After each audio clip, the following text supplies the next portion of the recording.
Sejam bem-vindos, sejam todos muito bem-vindos, porque hoje nós vamos falar de um assunto muito sério. Vocês perceberam que muitas vezes a gente fica procrastinando como se estivéssemos andando em círculo, como se não soubesses qual é o nosso melhor caminho. Esse movimento circular, esse movimento de não saber como caminhar ou para onde ir, nos traz muita ansiedade. Eu sempre comento assim, que a ansiedade é você não saber para onde ir.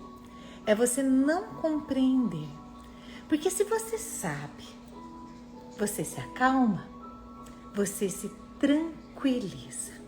Mas enquanto não sabemos qual é o melhor caminho, a gente corre o risco de ficar estagnado ou de andarmos em círculos.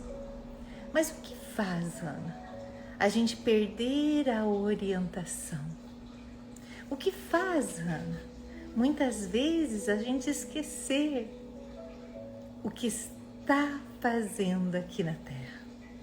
O que faz, muitas vezes, eu perder o meu tempo com internet, com uma série, ou até mesmo perder o tempo querendo fazer muitas coisas ao mesmo tempo.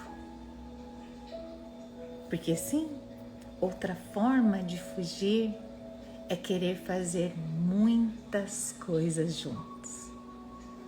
Se eu pego um monte de projetos, eu também não tenho tempo para o que realmente é importante. E aí ficamos angustiados, nervosos, ansiosos, sofrendo. Ana, o que me faz não saber qual é o melhor caminho? Ana, o que me faz não saber se estou no rumo certo?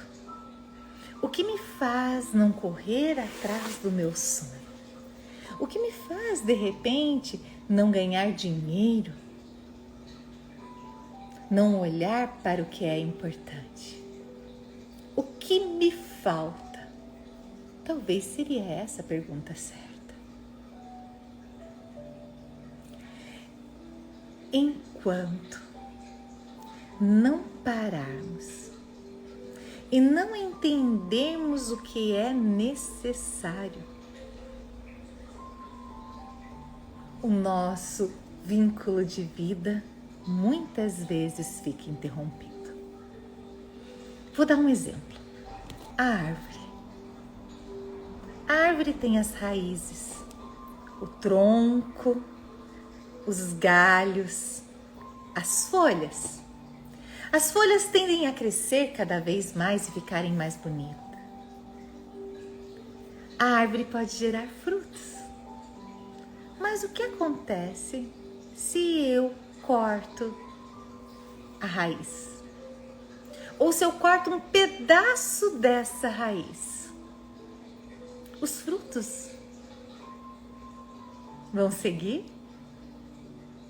As folhas vão crescer? O tronco vai ficar forte? Não, não vai. E é por isso que estamos aqui hoje. Porque se queremos prosseguir o nosso caminho, se queremos ser abundantes, prósperos, se quisermos alcançar os nossos projetos de vida, nós precisamos olhar a origem. E qual é a origem da nossa vida? Pai, mãe. E sim, antes deles, os nossos antepassados. E aí, a gente responde: quer enriquecer? Quer evoluir? Olhe para pai e mãe. Mas, doutora Ana, eu olhei para o meu pai e para minha mãe. Eu fui lá. Mas não adianta eu ir lá. Porque eles não mudam. Eu não falei para vocês irem lá mudá-los. Eu só falei para olhar a origem, para aceitar da onde ela vem, da onde me vêm os nutrientes. Porque todos nós somos diferentes. E somos diferentes porque temos professores diferentes, aulas diferentes durante a nossa vida.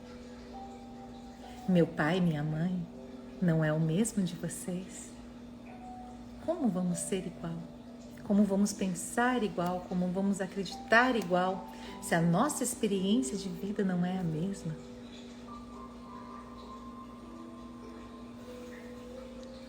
E aí sim, precisamos olhar para trás.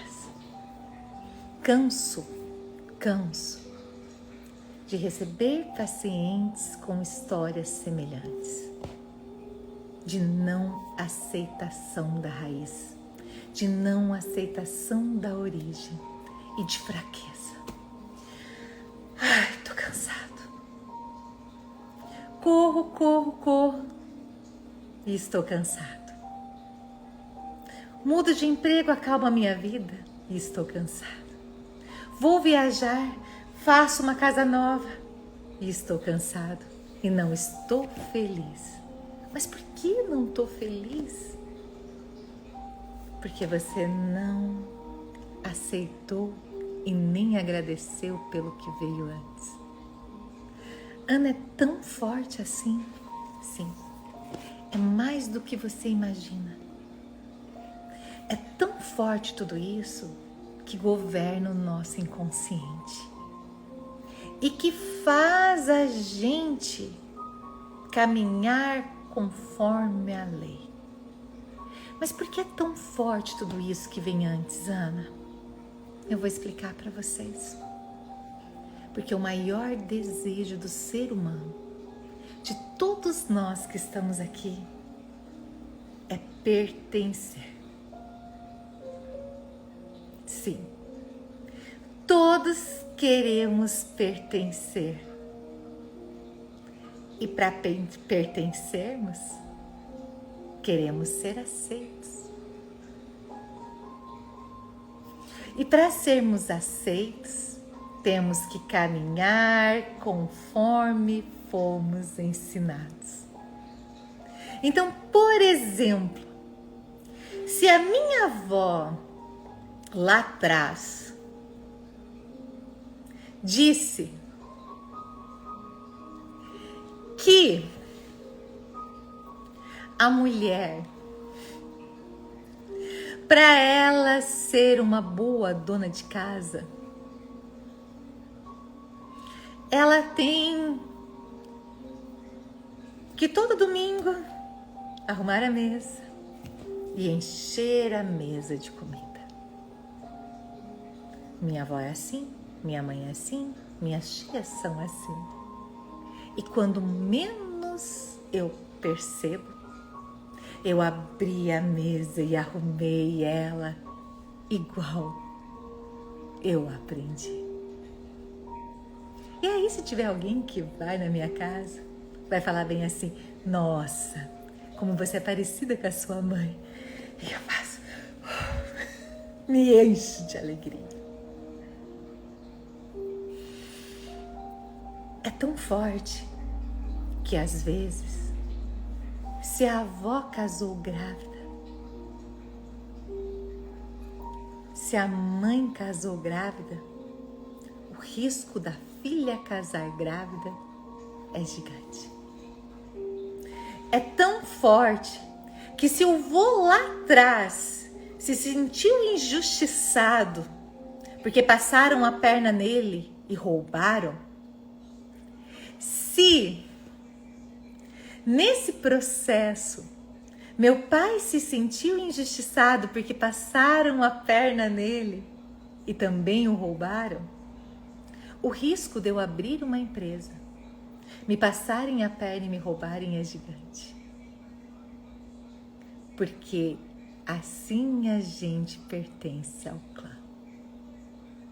Como quebrar isso, Ana? Como que eu posso fazer para quebrar tudo isso? Sair do julgamento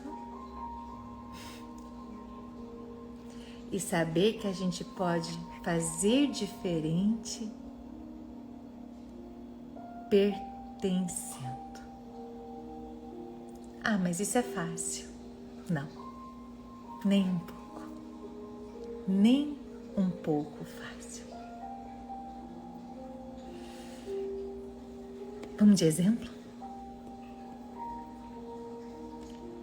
Eu sempre vi meu pai reclamar. Sempre vi meu pai com medo de perder. Sempre vi minha mãe dizendo: vamos economizar, o dinheiro não tá fácil. E eu já cresço assim. Lá atrás, meus avós foram imigrantes e também perderam muita coisa.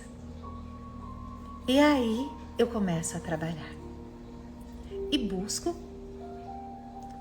um trabalho que me dê um dinheiro por mês.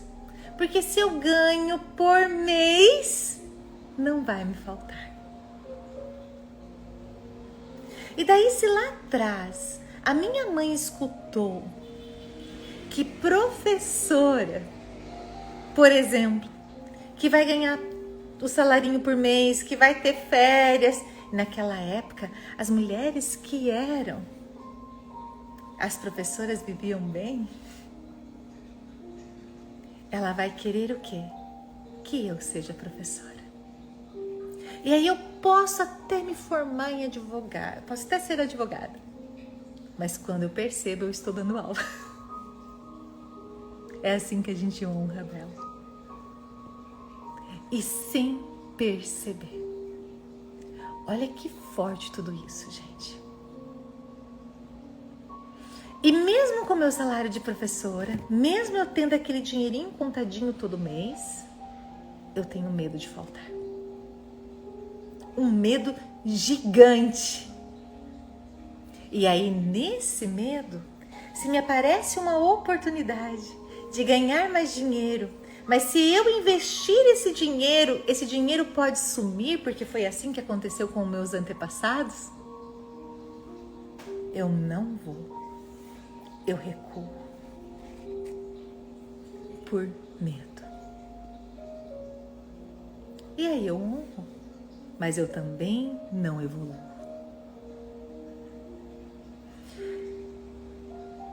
Como fazer diferente talvez seja a mais bela pergunta. Nesse primeiro caso, é olhar lá atrás para o meu avô e ver a força que ele teve. Uau, meu avô! Você teve a coragem de sair desse país ou dessa cidade, de desmatar uma floresta, de morar muitas vezes sem uma luz, sem um banheiro, com aquele chão vermelho antigo. E se você perdeu, meu avô, você também ganhou muito. Uau, meu pai! Você que veio do meu avô e teve isso aqui, e sim, acabou muitas vezes sendo enganado, mas não desistiu. E por não ter conseguido estudar, me deu o estudo. Você já foi muito vitorioso. E se hoje eu estou aqui, e se hoje eu pude fazer uma faculdade, E se hoje eu tenho todo esse conhecimento de bagagem que vocês me trouxeram, eu posso fazer diferente. E eu vou honrar vocês vencendo, ganhando. É diferente, né? Do que eu olhar para trás e falar bem assim: nossa, os homens da minha família foram fracos. Porque eles perderam muitas coisas. Nossa, os homens da minha família foram muito fortes. Porque eles passaram por várias coisas e não desistiram. E mesmo assim me deram a vida. E eu posso fazer mais graças a eles. A minha raiz fica forte. E eu consigo produzir ainda frutos maiores. Pode acontecer uma coisa aqui. Pode acontecer de eu estar indo muito bem e a minha irmã não. E ela, de repente, é uma irmã mais velha, ou até mesmo uma mais nova que eu cuidei. E aí, se eu olho para ela e vejo que ela não está bem, e ela se assemelha a tantas pessoas da minha família, talvez eu possa me boicotar. Olha que forte isso. Porque eu não me sinto no direito de viver melhor porque a minha irmã não está bem como eu. E aí, sabe o que acontece? A gente vai viajar e acaba às vezes nem falando, às vezes nem posta, porque se a minha irmã ver, se a minha tia ver, vai falar bem assim: olha a outra viajando e a irmã passando necessidade. Ou se não, eu tenho um carro, minha irmã não tem. E às vezes eu tenho muita vontade de comprar um carro novo. E aí eu acabo não comprando. Porque eu não me sinto merecedor se meu irmão não tem. É justo? Não. Não é. Sabe por que não é justo? Porque você está diminuindo o seu irmão. Porque se você olha assim, você mesmo está dizendo que ele não pode. Muitas vezes, quando a gente quer ajudar demais, a gente já está dizendo para ele que ele não pode, que ele não consegue.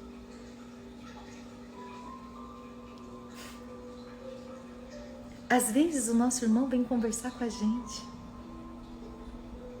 Ou os nossos primos. Ó, Vitor, que delícia. E a gente olha para eles e na vontade e no desejo de ajudar, a gente fala: você deveria fazer assim, assim, assim, deveria ser assim, ser assado. Ei, para. Se você fizer isso, ele vai se sentir julgado. Não tem nada pior que o julgamento. Então, se você quer ajudar seu irmão, você segue. Você vai em frente. Porque aí você dá o exemplo. E você dando o exemplo, você mostra para ele que mesmo ele vindo desse sistema, mesmo ele tendo às vezes a raiz não tão forte,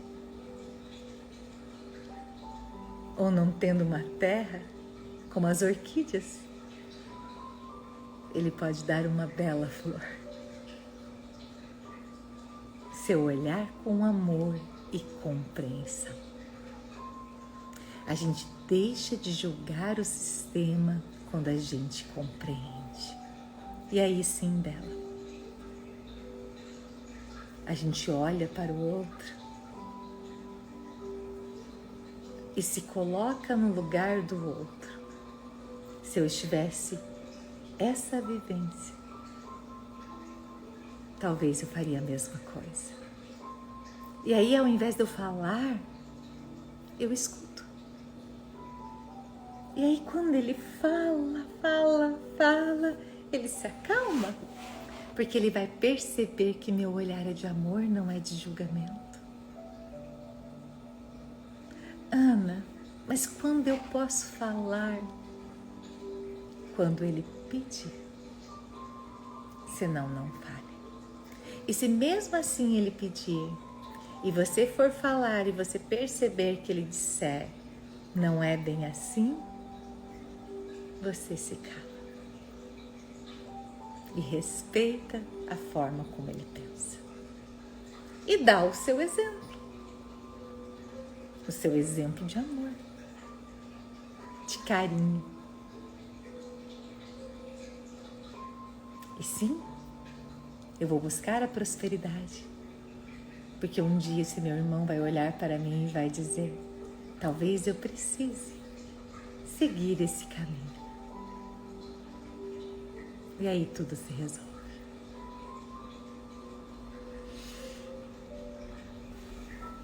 E os avós e o pai vai olhar para você e vai dizer,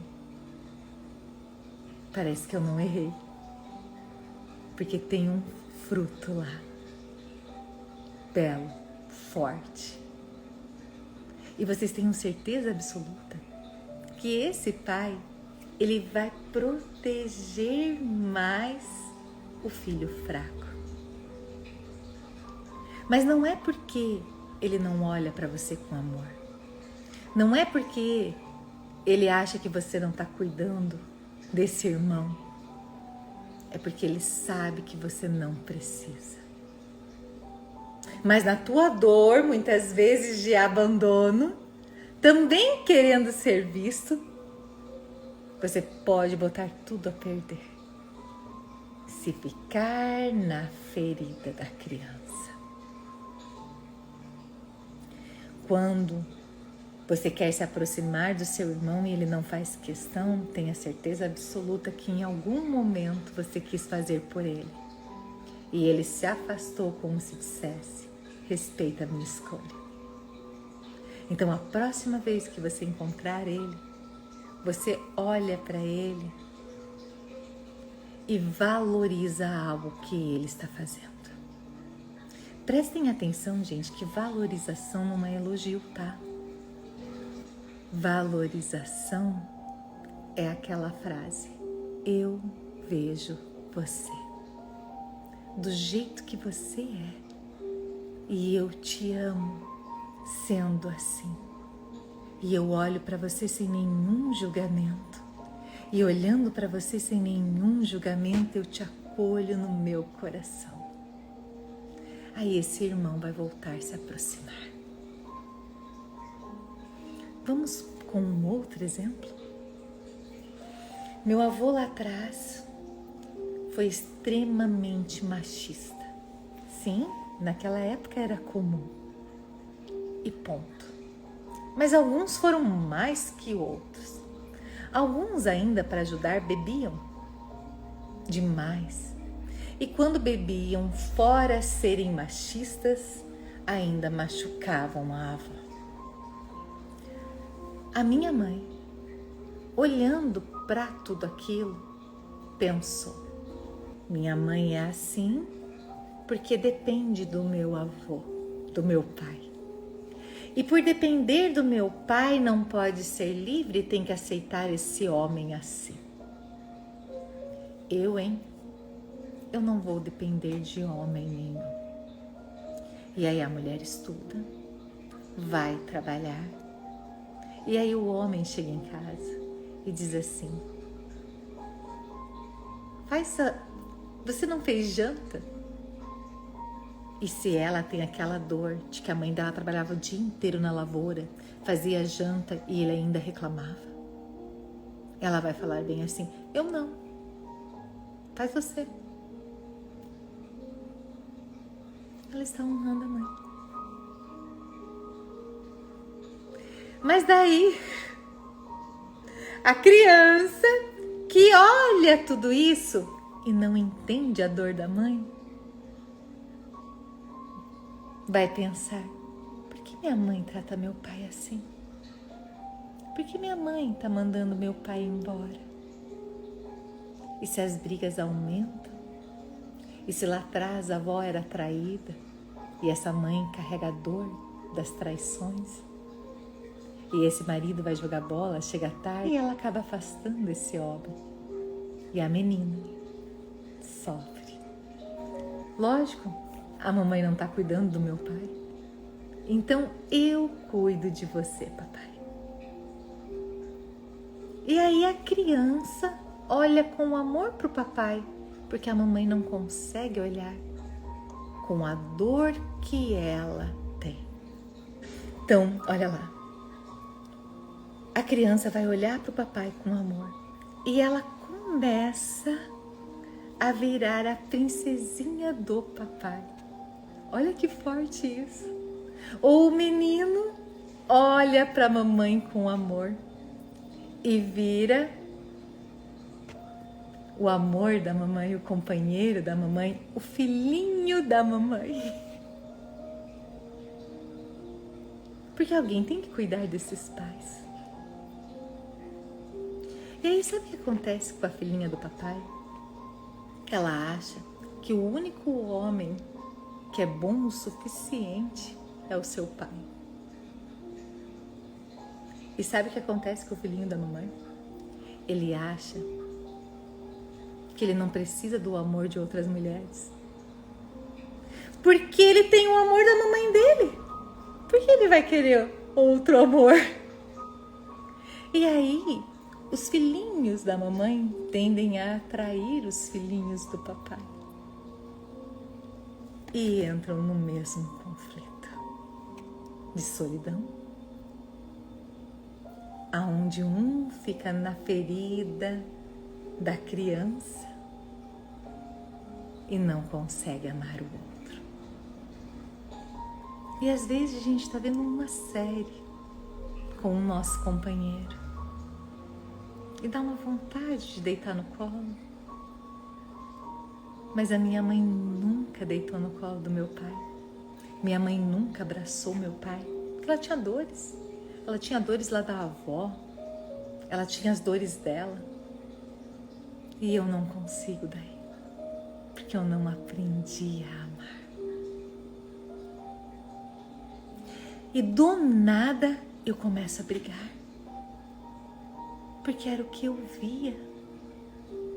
E depois que acontece a briga, eu fico pensando: o que eu estou fazendo? Por que eu estou agindo assim? Por fidelidade. A fidelidade chega a ser tão grande que se aquele filhinho da mamãe, aquele menino que ficou do lado da mãe porque o pai bebia, digamos, o pai não foi feliz no financeiro, que nem o vô.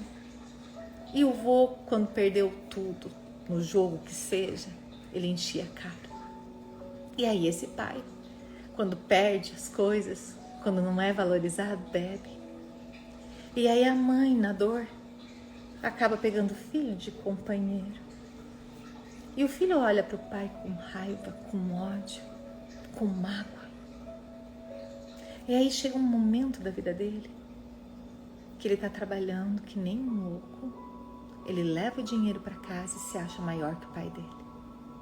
Mas toda noite ele bebe. Chega fim de semana, ele bebe horrores. E aí ele se torna quem?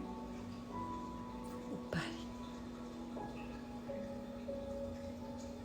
E sabe por que ele faz isso? Por pura fidelidade. Porque daí, se ele se torna como o pai, ele pode amar o papai, pode perdoar o papai, porque ele sai do julgamento.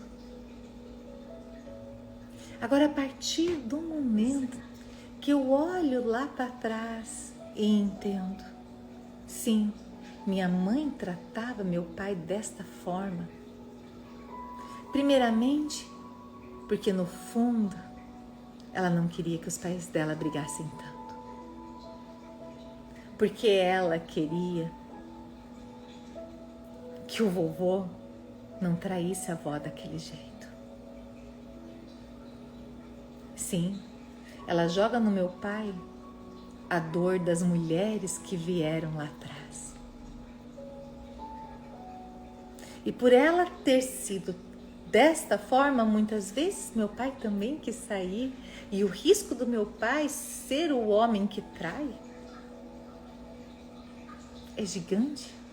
E aí ela até aceita, porque quando ela aceita aquele homem que também traiu,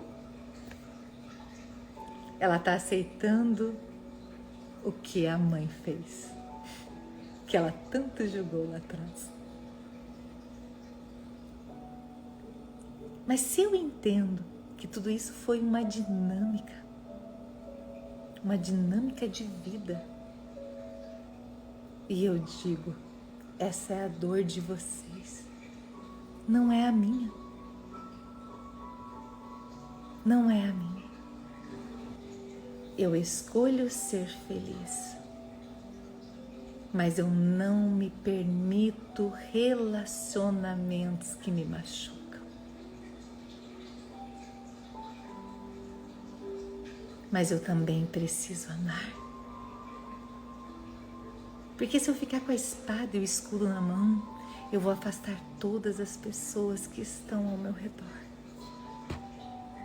E vou sofrer. E talvez se eu olhar para trás e ver de uma outra forma. E sabe se eu olho lá atrás e falo bem assim, nossa, como a minha avó foi sábia. Mesmo o vô tendo sido desta forma, ela ainda criou todos aqueles filhos com amor. E meu avô não se perdeu. Uau! Como a minha mamãe é forte. Mesmo meu pai tendo partido, ela deu conta.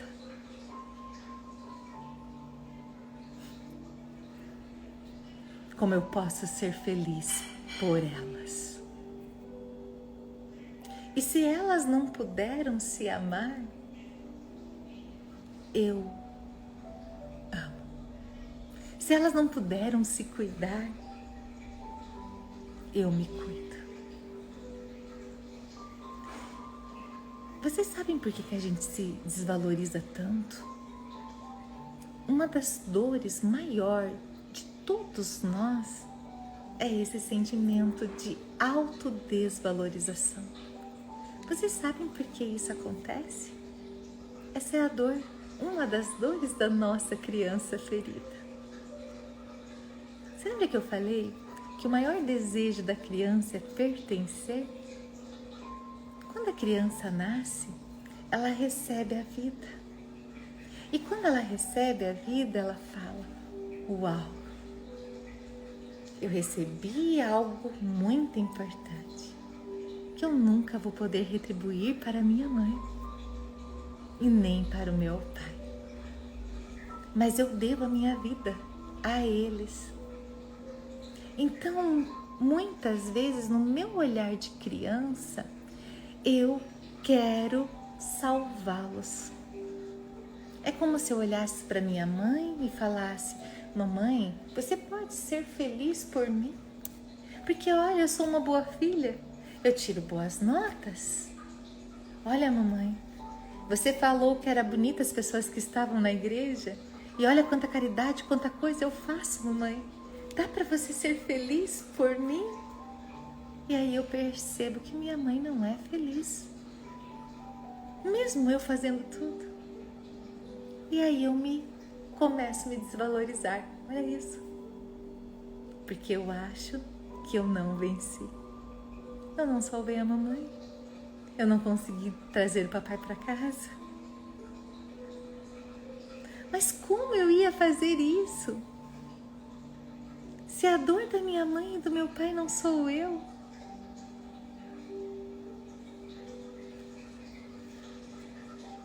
E aí eu deixo de me cuidar, eu deixo de me amar, porque eu não me acho merecedora da vida que eu tenho.